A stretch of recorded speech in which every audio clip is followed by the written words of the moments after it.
Donc je suis artiste physicien, en un seul mot, c'est-à-dire que j'ai une double pratique à la fois artistique et scientifique, chercheur au CNRS, et la double production fait partie de mon travail en tant que chercheur.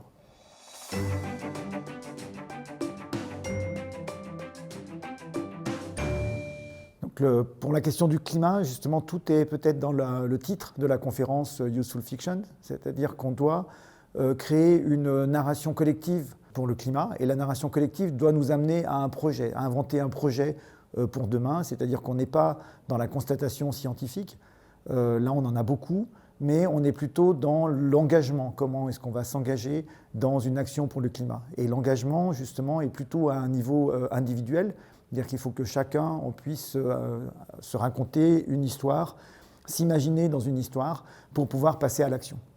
Et pour pouvoir faire ça, la science tout seul ne peut pas apporter tout ce volet narration, ce volet recherche de la narration, donc de construction d'un projet collectif. Et pour construire un projet collectif, on a besoin que l'ensemble des forces de l'imagination des artistes, des scientifiques, mais aussi du public soient présents pour qu'on s'engage tous collectivement vers un projet. Donc l'idée de la narration, c'est plutôt construire un projet pour le futur, c'est-à-dire qu'on essaie de penser quel impact on voudrait avoir collectivement sur cette planète, quel lien on veut développer avec la planète, le vivant, parce que tous les futurs sont possibles, mais c'est une question de choix, et donc ça doit être phrasé comme une question de choix. Donc toutes les narrations qui sont plutôt dans la catastrophe, il y a une espèce d'évidence qu'on a modifié cette planète partout.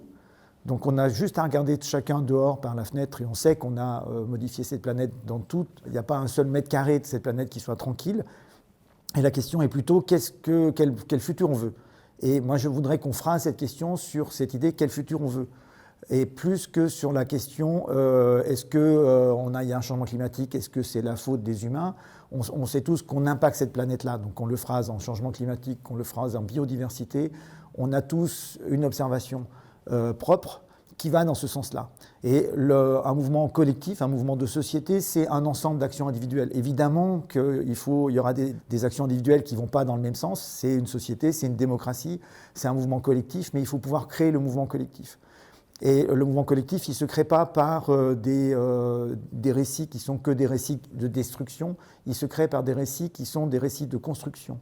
Et en particulier, par exemple, ce workshop qu'on est en train d'animer avec Stuart Desold de Cambridge et avec Timothy de UC Davis, c'est sur cette idée on va essayer de montrer l'impact minimum qu'on peut avoir. C'est-à-dire si je mets ma main comme ça, il y a une plume thermique, j'ai une empreinte dans l'air.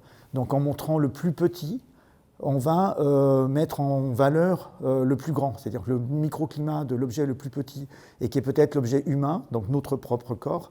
On va voir tout d'un coup ça change d'échelle, ça remet le corps, ça remet les gens dans l'action, dans l'interaction, et en montrant le plus petit, on met en avant le beaucoup plus grand, c'est-à-dire qu'une usine, un briquet comme ça, ça va être un impact beaucoup, beaucoup plus grand. Et ce n'est pas une idée de prise de conscience, c'est une idée de plutôt redévelopper la relation.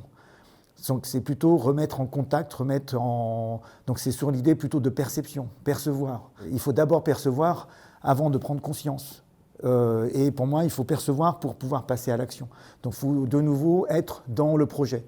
Donc il faut mettre tous les humains dans le projet. Si on déambule dans une pièce, imaginons même une pièce très très froide et on voit notre plume thermique sur une ombre sur le mur. Donc ces objets-là, c'est pour faire des ombres et révéler par des ombres l'empreinte dans l'air. Donc l'empreinte dans l'air, il y a quelque chose de très éphémère. Ce n'est pas une empreinte digitale, mais c'est quand même aussi notre identité. Mais elle va se défaire. Et en montrant ce côté éphémère, fragile, lié à l'humain, à chaque action qu'on fait qui a un impact, on va pouvoir aussi reprendre conscience de l'ensemble de nos actions et de l'interaction de l'ensemble de nos actions avec cette machine climatique qui est la machine Terre.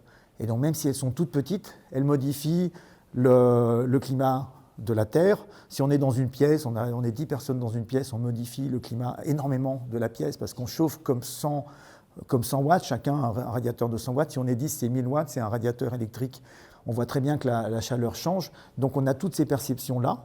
Donc l'idée, c'est de remettre en avant des perceptions qu'on a avec notre corps, avec notre vision, en révéler d'autres avec des effets optiques, mais juste des ombres qui révèlent ce qu'on ne voit pas, et réincarner cette question du climat. Donc réincarner et changer d'échelle. La question du climat, elle se pose à micro-échelle, elle se pose humain par humain.